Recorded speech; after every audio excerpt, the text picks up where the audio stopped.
Hi, ഞാൻ dermatologist doctor Sanu Prince, Al Ameen ഹോസ്പിറ്റലിലത്തെ consultant dermatologist ആണ്. ഇവിടെ നമ്മൾ ട്രീറ്റ്മെന്റ് പ്രൊവൈഡ് ചെയ്യുന്നത് mainly consultation, diagnosis and treatment. അതായത് നമ്മൾ സ്കിന്നിന്റെ, ഹെയറിന്റെ, നെയിലിന്റെ, അതായത് ത്വക്ക്, മുടി, നഖം, ഇതിലേതിൻ്റെയും കൊച്ചുങ്ങൾ മുതൽ പ്രായമായിട്ടുള്ളവർ വരെയുള്ളതിൻ്റെ അസുഖങ്ങൾ നമ്മളിവിടെ ട്രീറ്റ് ചെയ്യും. പിന്നെ നമ്മളിവിടെ കൊടുക്കുന്ന പ്രൊസീജിയേഴ്സ് എന്ന് പറയുന്നത് സ്കിന്നിന്റെ ടാഗ് റിമൂവൽ, അരിമ്പാറ, സ്കിന്നിലത്തെ ചെറിയ ചെറിയ കളേഴ്സ് അതൊക്കെ റിമൂവ് ചെയ്യല്. പിന്നെ പലപ്പോഴും നമ്മൾ സ്കിന്നിൽ പിഗ്മെന്റേഷന് വേണ്ടിയിട്ട് പീൽസ് പ്രൊവൈഡ് ചെയ്യുന്നുണ്ട്. പിന്നെ ഹെയറിന്റെ ട്രീറ്റ്മെന്റിനായിട്ടുള്ള GFC, PRP തുടങ്ങിയ ട്രീറ്റ്മെന്റ്സ് പ്രൊവൈഡ് ചെയ്യും. സ്കിന്നിന്റെ കാര്യത്തിൽ ഏറ്റവും പ്രശ്നം എന്താ വെച്ചിട്ടുണ്ടെങ്കിൽ ആൾക്കാർ അതിനെക്കുറിച്ച് അധികം കെയർ എടുക്കില്ല. നമ്മളെപ്പോഴും ഈസിലി അവൈലബിൾ ആയിട്ടുള്ള ഫാർമസി പോയിട്ട് എന്തെങ്കിലും ഒരു ക്രീം തേച്ചിട്ട് കുറേ മാസം അങ്ങനെ കൊണ്ടുപോകും.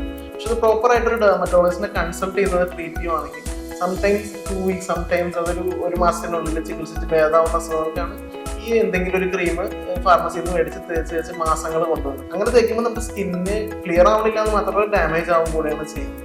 അപ്പോൾ എപ്പോഴും ഒരു പ്രോപ്പറായിട്ടുള്ള ഡെർമറ്റോളജിസ്റ്റിനെ കൺസൾട്ട് ചെയ്ത് പ്രോപ്പറായിട്ട് ട്രീറ്റ്മെന്റ് എടുത്ത് നിങ്ങളുടെ സ്കിന്ന് ഹെൽത്തി ആയിട്ട് കീപ്പ്